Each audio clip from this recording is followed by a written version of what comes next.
So this morning we're going to look at the lunar landings. The Jigsaw strategy begins with all students in a home group, maybe 5 home groups throughout the class, and there's about a 5-minute briefing activity whereby the groups are given a problem to solve. Do you think it's fact that we went to the moon? Do you think it's fiction? You think it is made up actually? Each member of the group then is given a number, so in any one group there will be a number 1, 2, 3, 4, 5. The second part of the activity is where they go into their expert groups for about 10 to 12 minutes. So all the 1s will go to the area for number 1s, all the 2s, all the 3s, all the 4s. These are their expert groups where the students in that group will increase their knowledge on a particular area which they will then become an expert in. That particular area is going to be just one piece in the puzzle to solve the problem that the group was given in the home group at the beginning. Guys, that's our expert group time up. Did you learn anything? After 10 to 12 minutes, they return back to their home group, now 4 or 5 different experts in different areas, and they're given a chance to share that knowledge with the whole group. We put a shoe in each of them to test how the footprint came out, and it came out stronger on the lunar dust. The home group then has an opportunity to work together to use their combined information to solve the problem given at the beginning.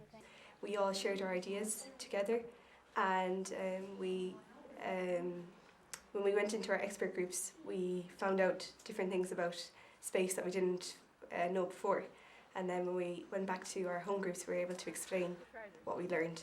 It encourages us to teach other kids about what we've learned, and it generally gets the information in more because I think it's proven that you learn better if you're teaching someone else. Because we work together, we have more to talk about and can go approach the groups that we were in and the other groups and talk about what theirs was and what ours was and vice versa.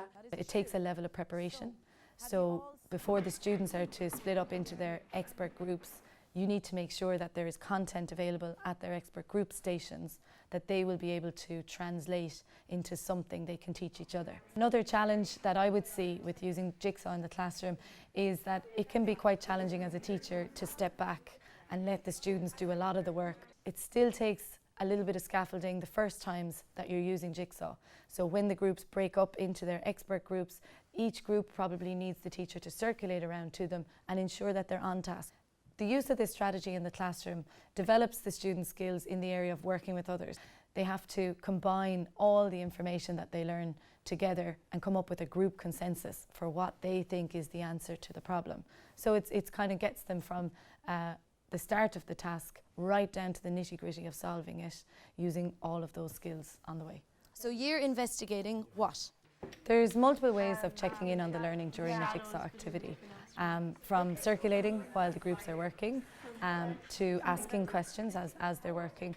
Also, at the end, the students have to, in this case, present their argument using all of the information together. So they've had to create a poster and then, as a group, present whether or not they thought, in this case, that the lunar landings were fact or fiction. The level of preparation involved in a Jigsaw activity totally pays off because you are spending less time keeping students engaged and on task and more time answering questions with students who are actually engaged in the content, and you're facilitating their learning in a much more efficient way.